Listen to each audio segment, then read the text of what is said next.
Bismillahirrahmanirrahim. Assalamualaikum warahmatullahi wabarakatuh. Bismillah walhamdulillah wassalatu wassalamu ala rasulillah wa ala alihi wa ashabihi wa man wala, amma ba'd.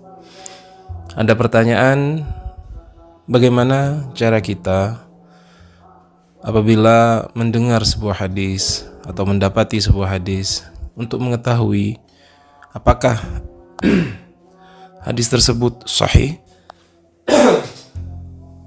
atau tidak. Ada beberapa cara yang bisa kita gunakan untuk mengetahui apakah hadis tersebut sahih atau tidak. Cara yang pertama, dan ini yang paling gampang,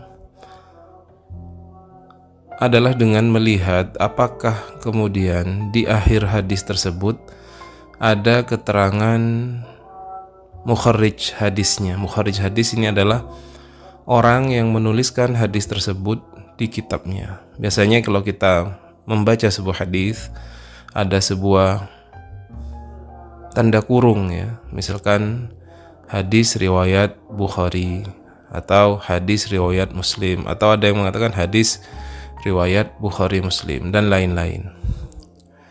Nah, kalau ada tulisan seperti ini, maka ini menjadi mudah bagi kita, terutama misalkan apabila keterangan mukharrij hadisnya itu terdapat dalam dua kitab ini, yaitu misalkan hadis riwayat Bukhari atau hadis riwayat Muslim. Maka apabila sudah ada keterangan seperti itu, dapat kita hampir pastikan bahwasanya hadis yang kita baca adalah hadis sahih. Kenapa?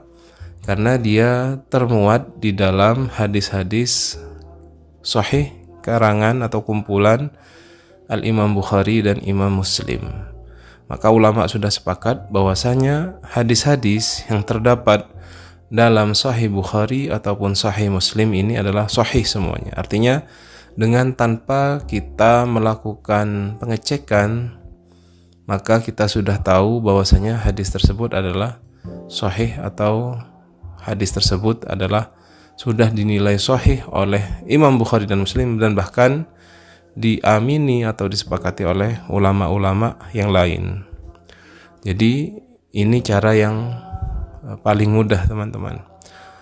Adapun cara yang lain, semisal adalah dalam keterangan hadis itu terdapat keterangan bahwasanya hadis tersebut telah disahihkan oleh ulama tertentu. Nah, ini kadang-kadang yang kemudian masih ada ikhtilaf di antara ulama, begitu ya. Ada hadis kemudian dikatakan hadis ini telah disahihkan oleh, misalkan ada ulama kontemporer bernama Albani, misalkan hadis ini telah disahihkan oleh Albani, begitu. Itu kadang-kadang penilaian seperti ini tidak sepakat di antara ulama, artinya ini hadis sudah diteliti oleh Syekh Albani dan beliau menilainya dengan hadis sahih, begitu. Jadi ini hanya penilaian versi Syekh Albani, misalkan seperti itu. Nah, andaikan kemudian terdapat dalam tahrij hadis itu ataupun penulisan mukharijnya misalkan hadis riwayat Abu Daud, begitu, dan tidak ada keterangan apakah sahih ataupun hasan ataupun dhaif, maka kita yang harus mencarinya sendiri. Cara mencari yang paling mudah bagi teman-teman yang kemudian masih ingin mengetahui, masih baru dalam belajar ulumul hadis, bisa kemudian mengeceknya di beberapa situs atau web yang sudah kemudian dibuat khusus untuk mengecek sebuah validitas sebuah hadis. Ada situs namanya islamweb.net. Nah, apabila kita memasukkan kata kunci hadis tersebut di kolom pencarian di islamweb.net, maka nanti akan keluar hadis tersebut dan statusnya. Maka cara ini juga dianggap cara yang sederhana dan mudah. Paling tidak kita bisa mengecek melalui internet yang alhamdulillah mungkin semua teman-teman sudah punya, bahwasanya hadis tersebut statusnya apa. Nah, ini penting karena kadang-kadang kita mendengar hadis di masyarakat itu kemudian bisa saja dia bukan hadis, atau bisa saja hadis yang dhaif yang seharusnya tidak disampaikan karena masih banyak misalkan hadis-hadis yang serupa yang kualitasnya sahih. Maka cara ini cukup sederhana, yaitu dengan mengeceknya melalui media internet dengan beberapa situs termasuk islamweb.net, ataupun kadang-kadang dengan Google saja. Andaikan teman-teman bisa menulis, mengetiknya dalam bahasa Arab dan paham dalam bahasa Arab, biasanya sudah banyak yang kemudian memberikan penilaian, cuman dengan berbahasa Arab begitu. Ini yang cara yang kedua ya, menggunakan media internet. Adapun yang ketiga adalah cara teman-teman yang sudah kemudian belajar ulumul hadis walaupun sederhana, yaitu dengan kemudian memperhatikan 5 syarat hadis sahih tadi. Artinya teman-teman bisa mengecek validitas hadis ini secara mandiri melalui pensyaratan hadis sahih yang 5. Tentunya juga kemudian melihat komentar-komentar ulama tentang hadis ini. Misalkan pensyaratan hadis itu adalah nomor pertama ittisalus sanad, sanadnya harus bersambung.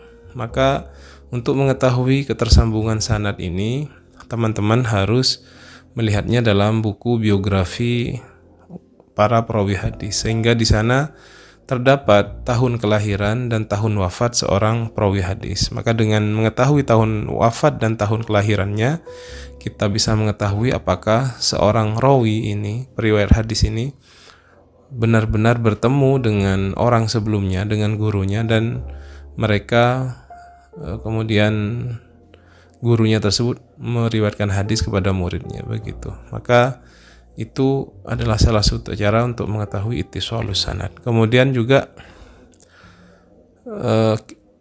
mengetahui apakah hadis tersebut diriwayatkan oleh orang yang dhabit, yaitu orang yang hafalannya kuat dan orang yang adil, orang yang akhlak atau moralnya bagus. Untuk mengetahui ini, teman-teman mengecek di kitab bernama Al-Jarh wa Ta'dil, yaitu kitab yang memuat tentang penilaian seorang rawi hadis, apakah rawi tersebut rawi yang adil ataupun rawi yang tidak adil. Maka nama kitabnya disebut kitab Al-Jarh wa Ta'dil. Kitab Al-Jarh wa Ta'dil ini, Al-Jarh artinya penilaian negatif, sedangkan At-Ta'dil ini penilaian positif. Begitu, itu bisa dicek di situ. Sudah ada kitabnya, bisa dicek mandiri. Kemudian syarat hadis yang keempat dan yang kelima adalah hadis tersebut tidak ada syadz dan tidak ada illat. Setelah teman-teman cari apakah ada komentar ulama yang kemudian menilai hadis ini syadz ataupun menilai hadis ini terdapat illat, dan misalkan tidak ada yang kemudian mengomentari dan didukung oleh beberapa komentar ulama yang lain yang teman-teman anggap itu sebagai seorang yang kemudian dianggap seorang yang mumpuni ilmunya dalam bidang hadis seperti Ibnu Hajar Al-Asqalani dan imam-imam muhaddisin yang lain, maka misalkan ketika sudah kita yakin hadis-hadis tersebut sanadnya bersambung, kemudian rawinya adil, rawinya dhabit, hafalannya kuat, kemudian tidak ada kejanggalan dalam hadis ini dan tidak ada illat, maka bisa kita ambil kesimpulan bahwasanya ini adalah hadis yang sahih. Namun ini adalah cara yang terakhir yang apabila misalkan dilakukan oleh teman-teman yang memang sudah berkelut dalam bidang ilmu hadis, apabila praktek dalam mencek validitas sebuah hadis. Namun di zaman sekarang ini menggunakan metode yang pertama dan yang kedua, yaitu melihat mukharrij hadisnya dan juga mengeceknya di media internet, ini adalah salah satu cara yang paling mudah. Demikian teman-teman, mudah-mudahan bermanfaat. Wassalamualaikum warahmatullahi wabarakatuh.